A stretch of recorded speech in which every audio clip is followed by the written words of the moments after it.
유월절 최후의 만찬을 마치신 예수님은 예루살렘에 있는 마가의 다락방에 나와서 지금 어디를 향해 가고 계시냐면 감람산을 향해 가십니다. 나중에 이 감람산 밑에 겟세마네라고 하는 감람나무, 즉 올리브 나무로가 있는 그 숲이 있거든요. 그 겟세마네 동산에서 기도하시다가 체포되게 되시죠. 그래서 이렇게 생각합니다. 감람산이라고 하는 곳에 겟세만이라고 하는 작은 동산이 있다. 그렇게 생각을 하면 됩니다. 어찌됐든 주님은 감람산으로 향하여 가는 길에 제자들에게 지금 말씀하고 계십니다.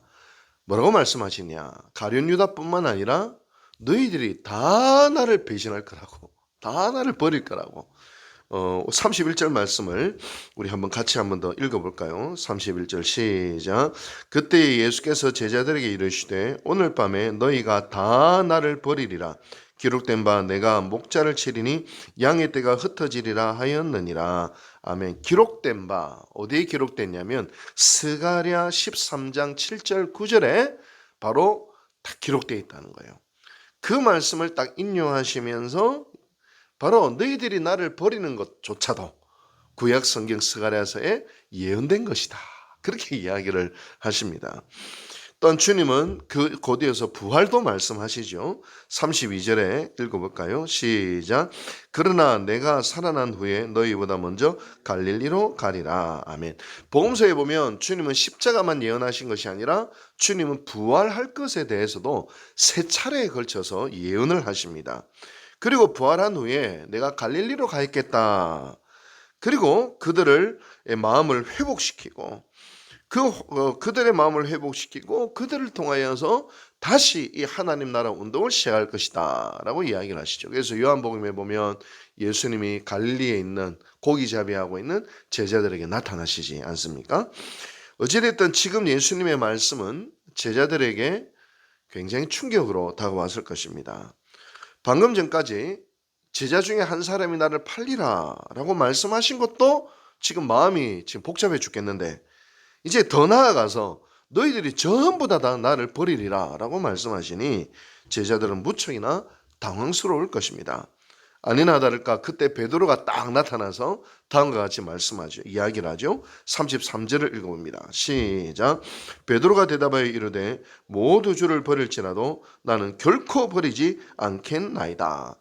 지금 베드로는 뻥을 치는 걸까요? 진심일까요? 지금 진심이에요. 또 베드로는 정말 그렇게 하고 싶었을 거예요. 그러나 베드로는 환난 앞에 죽음 앞에 너무나도 연약한 존재였습니다. 우리가 호기롭게 절대로 안 한다, 절대로 해야 된다, 절대 맞다. 이 절대는요 하나님 앞에만 쓸 수 있는 것입니다. 인간은 겸손해야 합니다. 제가 언젠가 말씀드렸죠.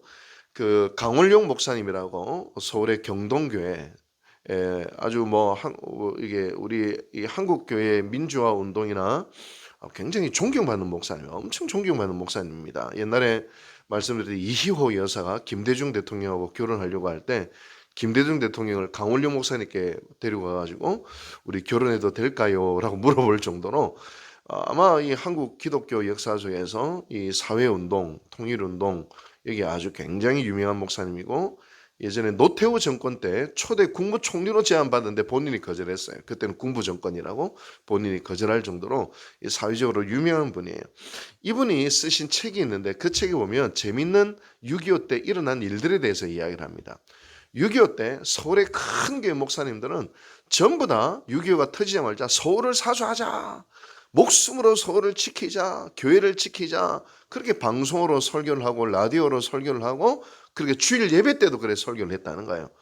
근데 며칠 지난 뒤 전부 어디로 도망갔느냐? 전부 다 부산으로 도망가 있다는 거예요.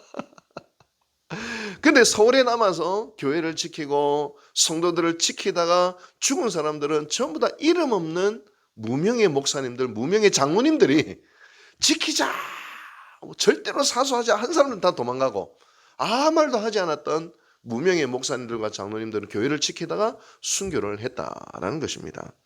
여러분 호언장담하고 그리고 또 아주 오히려 반대로 될 줄 몰라요. 오히려 아무 말 안 하고 조용히 교회를 섬기는 바로 그분이 마지막 순간에 주님 편에 서 있게 될 사람일 가능성이 오히려 더 많이 있다, 저는 생각을 하게 됩니다. 여러분, 우리는 절대로라고 이야기하기에는 너무나도 연약한 존재입니다. 너무나도 무기력한 존재입니다. 이걸 기억할 때 우리는 겸손할 수 있는 것이죠. 나도 틀릴 수 있다. 나도 실족할 수 있다. 나도 다 옳지는 않다. 늘 그 염두에 두면서 겸손하게, 절대는 하나님 앞에만 쓸 수 있는 단어다라고 생각하면서 겸손히 서 있어야 합니다. 주님은 베드로에게 이렇게 말씀하시죠. 34절입니다. 같이 읽어볼까요? 34절 시작. 예수께서 이르시되 내가 진실로 내게 이르노니 오늘 밤 닭 울기 전에 네가 3번 나를 부인하리라. 아마 이 말씀하실 때 주님의 심정은 어땠을까요? 이 괘씸한 놈, 나중에 내 배신할 건데, 야 이 나쁜 놈 지금 뻥치고 있네, 이런 마음이었을까요? 아마 예수님은 적어도 지금 베드로가 비록 연약해서 쓰러질지라도 그 말을 할 그 당시에 베드로의 말은 진심이었다고 받아주셨을 것입니다. 그러나 베드로가 연약하여서 자신을 배신할 것이라는 것도 주님은 알고 계셨습니다. 그리고 또 예수님은 베드로를 마음속으로 이미 용서하셨습니다. 그리고 또 예수님은 나중에 베드로가 회개하고 회복되어서 순교의 자리까지, 십자가에 깎골로 못 박혀 죽는 자리까지 나아갈 것이라도 또 주님은 또 아셨을 것입니다. 여러분, 누가복음에 보면 예수님은 이 말씀을 하시고 베드로를 위해 기도하겠다고 말씀하시죠. 오히려 주님은 베드로를 위하여 기도하고 기도로 베드로를 돕고 계셨습니다.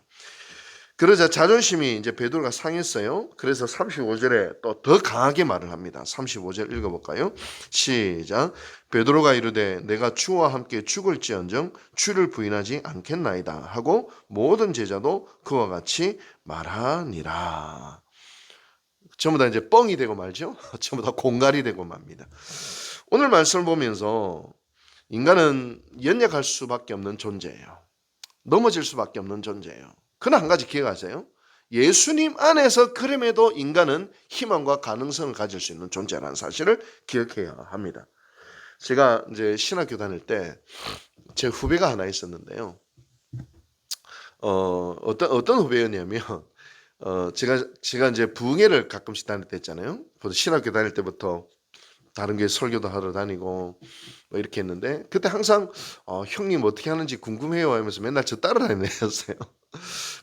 학교도 뭐 그렇게 좋은 데를 나온 게 아니고, 외모도 뭐 저는 뭐 이렇게 부잣집 큰아들처럼 좀 생기지 않았나요, 박 권사님? 좀 외모도 저는 좀 부잣집 아들 같은데, 걔는 참 볼품이 없어. 키도 조그만하고. 그 설교도 아이고 제가 나중에 어떻게 목회하려고 그러나, 제가 그렇게 좀 걱정이 됐던 후배예요. 근데 신학교를 졸업한 지 벌써 26년이 딱 됐습니다. 어떻게 되었을까요? 그 친구가요, 지금 경기도 쪽에 한 600명 되는 교회 담임 목사로 나와가지고요. 그리고 외모도 얼마나 또 세련되게 변했는지 제가 설교를 들어보고 깜짝 놀랐어요. 얘가 26년 전에 걔가 맞나 싶을 정도로 와, 너무 멋지게 변해 있는 거예요. 그때 사람이 보기에는 연약해 보이고 사람이 보기에는 보잘것없어도 하나님은 그 사람 속에서 뭘 보셨어요? 희망과 가능성이 있는 존재를 보시고 26년 동안 그 목사님을 아름답게 빚어나가셨던 거예요. 할렐루야. 여러분, 나는 그 친구 보면서 야, 하나님 살아계시다. 분명히 살아계시다. 저는 그걸 믿었어요. 여러분, 오늘 말씀을 통해서 우리는 두 가지를 기억해야 됩니다. 첫째는 사실 우리가 다 가룟유다 같고 베드로 같은 존재 아닌가요? 우리가 가룟유다처럼 약해질 수도 있고요, 베드로처럼 또 연약해질 수도 있는 존재입니다. 그걸 인정해야 돼요. 호기롭게 절대라는 말을 낭발했지만 주님을 배신할 때가 어디 한두 번이었습니까? 주님 마음 아프게 할 때가 어디 한두 번이었나요? 우리의 맹세는 쉽게 무너지고 실패하기도 합니다. 그러나 기억하세요. 우리가 신뢰할 것은 나 자신이 아닙니다. 나를 사랑하시고 나와 함께 하시는 우리 예수님을 신뢰할 뿐입니다. 우리가 어떤 사람을 바라볼 때도 그 사람의 어떠함을 신뢰할 수 있는 건 아니에요. 언제가 뒤에 칼 꽂혀요. 우리가 그 사람을 신뢰할 수 있는 유일한 이유는 하나님이 그를 사랑하시고 예수님이 그와 함께 하시기에 우리는 그를 신뢰할 수 있을 뿐입니다. 우리도 겸손히 내 안에서 역사하시는 성령께서 도우시는 힘과 능력을 의지해야 합니다. 이번에 일본의 그 순교자 순례를 이번에 제가 속해 있는 브릿지 선교회라는 데서 이사회를 이번에 일본에서 합니다. 그 순교 예정이 아주 참 감동스럽거든요. 제가 거기 또 전문가라서 그 이사회에 있는 목사님들이, 야, 김 목사님이, 제가 거기 이제 회장이에요. 김 목사가 좀 인도를 해서 좀 설명을 해달라 부탁을 해서 이번에 이사회를 늘 한국에서 하다가 처음으로 이제 일본에 가서 하게 되는데요. 예전에 있을 때 교인들 데리고 거기 다니다가 권사님한테 물어봤어요. 권사님, 만약에 권사님이 150년 전, 아니 500년 전 일본 이 땅에 있었으면 어떻게 배교 안 하고 순교할 자신 있습니까? 이러니까 자기는 순교할 자신 없대요. 순교할 자신 없대. 맞아요. 우리는 순교할 수 없는 존재예요. 그런데 어떻게 순교할 수 있는지 아십니까? 내 안에 있는, 여러분의 안에 있는 성령께서 순교할 수 있는 힘을 주시는 거예요. 내 의지로, 나의 용기와 나의 담대함으로 순교할 수 있는 사람 하나도 없어요. 그러나 그 순간 성령께서 힘을 주시면 우리가 순교를 할 수 있는 겁니다. 일본에 있는 순교자들도 다 그래요. 여러분 기억하십시오. 우리는 연약합니다.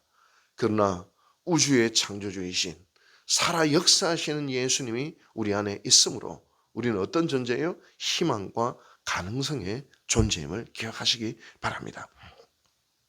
둘째로, 우리도 또 예수님처럼 연약한 사람을 볼 때가 있어요. 참 실망스러운 사람이 볼 때가 있어요. 그때 우리는 어떻게 해야 되나요? 우리도 예수님이 우리에 대하여 인내해 주신 것처럼, 예수님이 우리를 희망과 가능성의 존재로 보는 것처럼 우리 역시도 그를 향하여 어떤 존재로 봐야 돼요? 희망과 가능성이 있는 존재로 볼 수 있는 믿음의 눈이 우리 가운데 있게 되기를 바랍니다. 그가 어떠해서가 아닙니다. 예수님이 그 안에 계시기 때문입니다.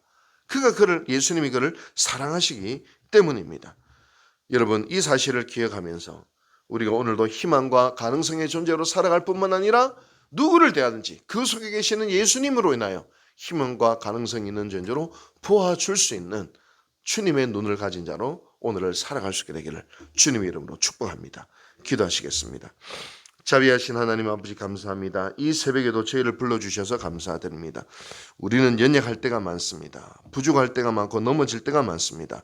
그러나 주님이 우리 안에 계시니, 주님이 우리를 사랑하시니 우리는 희망과 가능성의 존재로서 이 땅을 능히 살아가고 승리할 수 있을 줄로 믿습니다. 나아가 누구를 바라보든지 주님이 사랑하시는 희망과 가능성의 존재로 바라볼 수 있도록 주여 도와 주시옵소서. 이 모든 말씀 예수님의 이름으로 감사하고 기도하고 축원하옵나이다. 아멘.